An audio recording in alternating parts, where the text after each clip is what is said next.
Hey guys, it's Mathel here once again, and things just keep getting a little bit crazier. So this here is Frostbolt mines with returning projectiles. Possibly the lowest bitrate, craziest screen destruction build I've done to date, and I've done what I thought was some pretty dumb ones already. Basically the entire concept stemmed from just Frostbolt with its alt quality of return projectiles per quality. So 20 quality gives you 20% chance for the Frostbolt to return the projectile to you. I had a look at it and went, yeah, there's probably something I could do with that. Tested it out first and made sure that the returning projectile hits the enemy a second time. So if the projectile hits through the enemy once, that's one piece of damage. If it comes back, it can in fact hit a second time, so that might potentially double the damage of the Frostbolt. With that said, I then wanted to use Dialas to increase the quality, and wanted to go even further beyond with an Ashes of the Stars. And as well as that, I've been meaning to make a mine build for the first time in like years, and instead of Pyroclast mines, which is what I wanted to do, I went with a bit more of a hipster approach, and it is Frostbolt mines instead. This build doesn't need an Ashes, that's just a bit overkill, so it's an extra 30 quality, but I figured why not go all out. Without the Ashes, just using a Diala, you can get to 50 return Proj, and even without the return Proj, Frostbolt mines is basically a build. But with the return Proj, things get a bit more crazy and potentially higher on the DPS ceiling.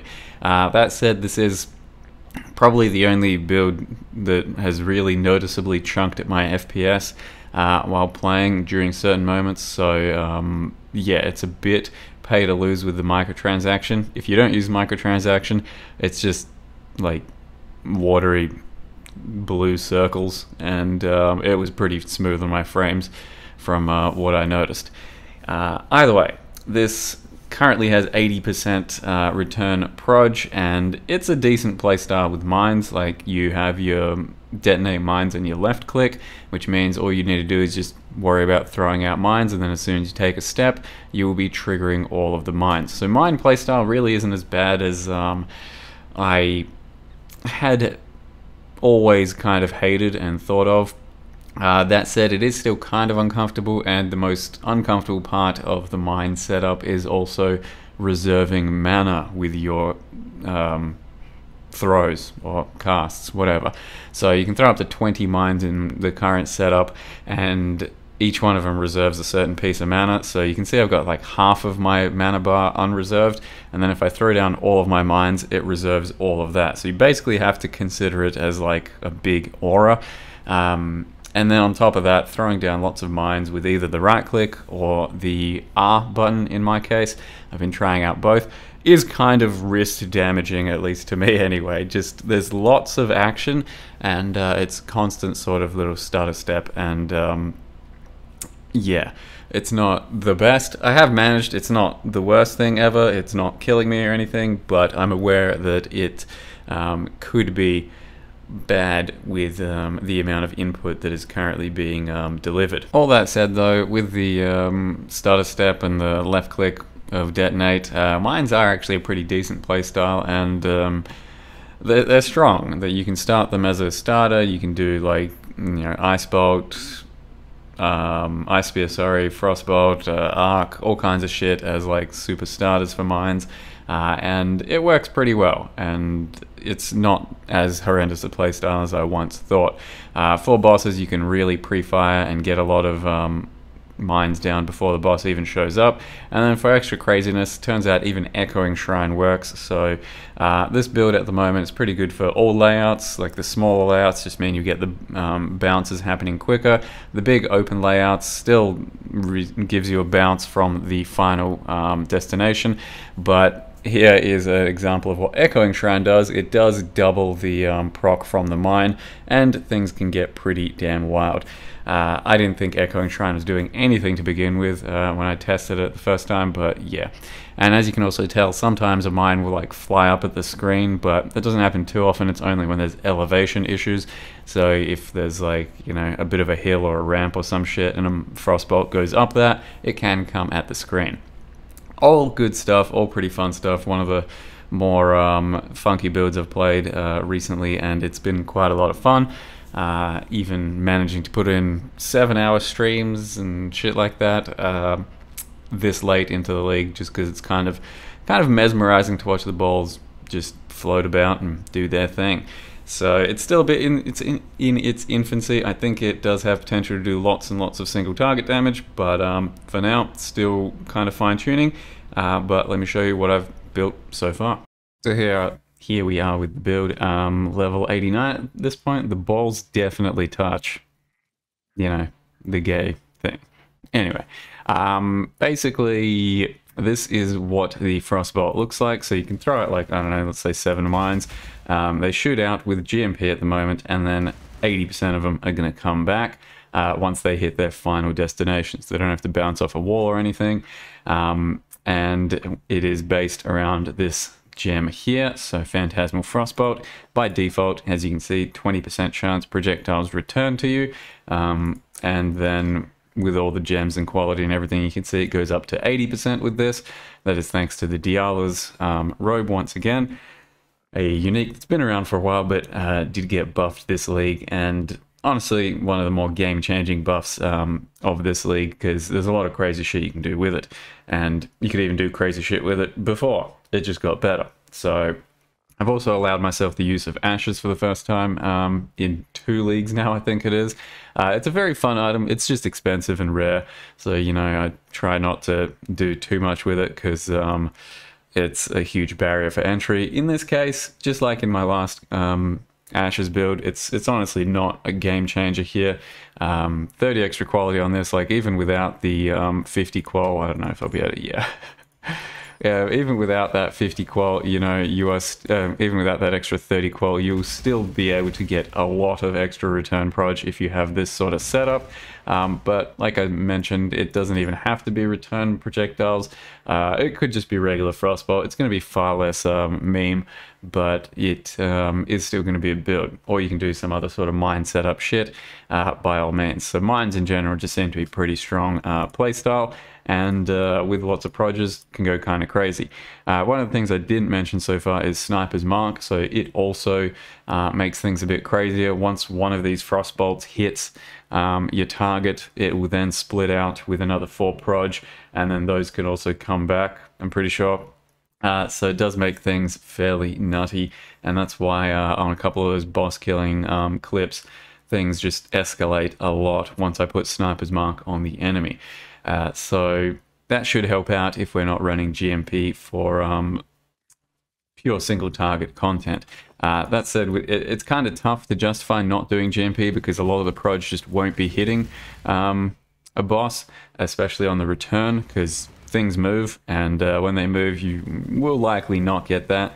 So that's why I've also got Dying Sun happening for the additional 2 proj, but it's, you know, uptime is pathetic, and other than that, you can also do like 2 additional proj from Deadeye, or just be a Ranger Ascendancy for this type of mine setup, or you could also do Scion for an additional proj. I don't think there's other options. Saboteur, even currently, I'm not getting that much out of the Ascendancy, to be fair. If I was some other, you know, shadow thing, I'd take Bomb Specialist just for the mine throwing speed, and then also a bit of detonation speed, but you could easily like make that up somewhere else. So Sab is not giving us much in terms of offensive power here, because like this thing here, you can even just get as a cluster node, basically the same thing, almost detonation speed, and then you can get throwing speed in plenty of different areas as well. So Saboteur is still just kind of an overall package for like comfort. So you got the Born in Shadows to give reduced damage taken from enemies, so the life pool doesn't seem as bad that way. Lots of regen, immune to shock and stuff, and then a bit of extra damage there as well. So I did initially think maybe I could do it as like a Deadeye, or, you know, a Ranger, and then take the Deadeye nodes, or as an Assassin take this, but I'm too new at mining stuff, using mines in this game, that I figured I'd give myself the best possible chance by having mine detonation speed and mine throw speed just in case. But I do think Saboteur does not seem very necessary in this case. You can get a lot of the stuff you need from the tree, from the gear, and then also from clusters. So other ascendancies are definitely on the cards if you want that. But Sab is really good if you have area for certain mine skills, because there's good area scaling there, and also good for inherent mine skills. So like Pyroclast mine, I think would have benefit from this aura effect thing. Whereas if you're just doing this type of shit, I don't think that does anything at all. And once, just show you real quick what the non-MTX version looks like with everything proccing at once. It's pretty whatever. And shouldn't be as heavy on the PC. So we are building around this. We do have Phantasmal Frostbolt, Awakened Cold Pen, also provides exposure, Blast Chain Mine. So this is what allows the use of Frostbolt. This is essentially like, you know, the spell totem sort of thing. So this is the gem that facilitates the mine interaction. You then have GMP over here, Swift Assembly, which does extra throw speed on quality as well, and Empower level 4, so which turns into level 6. Even bigger stuff there. The other interesting thing is Anomalous Blast Chain Mine gives you 40 reserve efficiency, but with this extra quality in the chest, we can go up to 100 reserve efficiency, so that we can actually reserve a lot more of our mana. So it's pretty cool interaction with Dialos there, and good shit with the mining community. We then have Marcus Shaper, Elder Ring, just Skitterbot reservation, and also mine throwing speed. Made a shield for my own purposes, which was with Harvest, just had a fracture there, and then used caster rerolls, try and get the life and the cold skill, block the prefixes, and actually, no, I didn't even lock prefixes on this shit. This one just rolled this way, and then I just finished off with a double damage focus. Otherwise, I would have locked prefixes and then done the Veil, but it rolled nicely to begin with. And then just grabbed a +1 cold wand. I've got a couple of these that I've been working on. Just woe spam until you get T1 cold or +1 all, which is pretty fucking hard to do. And then we're going to lock prefixes and put double damage focus on there, or mine throwing speed, and then craft whatever we need. Currently I have Proj speed on there, but I don't think that's necessary. It's just makes things a bit faster. Using gloves that have suppress and temple mod. Boots that have suppress. Used zeal essences to get mine throwing speed here. Just needed some resists otherwise. So nothing too insane with the gear otherwise. And then using Eldritch Battery with a little bit of energy shield regen and stuff. So as you can see, the way the mine throwing works, it reserves your mana, but it also costs mana. So if you eliminate the mana cost entirely, it just means that your reserve goes up and down. If you don't eliminate the mana cost, then as your reserve goes down, you are left with less mana, and then you keep throwing, you keep depleting your mana. So solving mana is something you need to do. Eldritch Battery does do that, otherwise just making it free to cost is good too. In this case, it was easier to take Eldritch Battery since I was already going to be there, only 2 points away.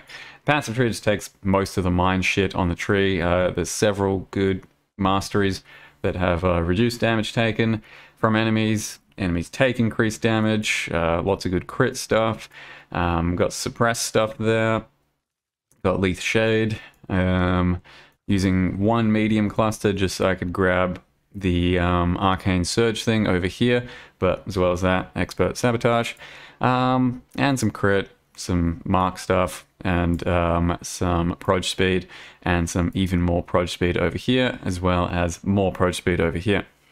Could even take knockback at this point. It might be really interesting for defenses and shit, but it's mostly a meme, I think, and it would be less output because as things get knocked back, the originals aren't gonna like re-hit the same enemy as much as you'd want to. Currently I'm reserving Purity of Fire and Skitterbots, and may also have Vitality in the end, and currently using Hatred on Blessing. The idea is I'm trying to stack lots of max fire res because I'm probably going to sustain RF on this build since we can get decent bit of regen. But for now, haven't yet incorporated that into the build. But I'm hoping to, just for even more huge amounts of damage. Probably nothing else to really mention at the moment. Divine Blessing, Inspiration with the Divergent quality does make Hatred a bit easier to use with almost no ES. Got Enlightened Purity Fire over here. Tornado, I think, should end up working. So you throw down all your mines, you then prop Tornado, and as they're all going through, it should end up giving you all that extra juicy tornado damage. It's just hard to like kind of seamlessly fit into the build, so I'll be playing around with that in bossing and stuff. Otherwise, yeah, that's pretty much it. Skitterbots with Bone Chill and Unbound Ailments. So the Skitterbots do have a more powerful chill and shock, and also cold damage taken from their chill. So far, that's the build. Pretty crazy stuff. Hope you guys enjoyed the video, and hopefully I've got a good end game video coming up when it takes it all on. Thank you very much for watching. See you guys next time.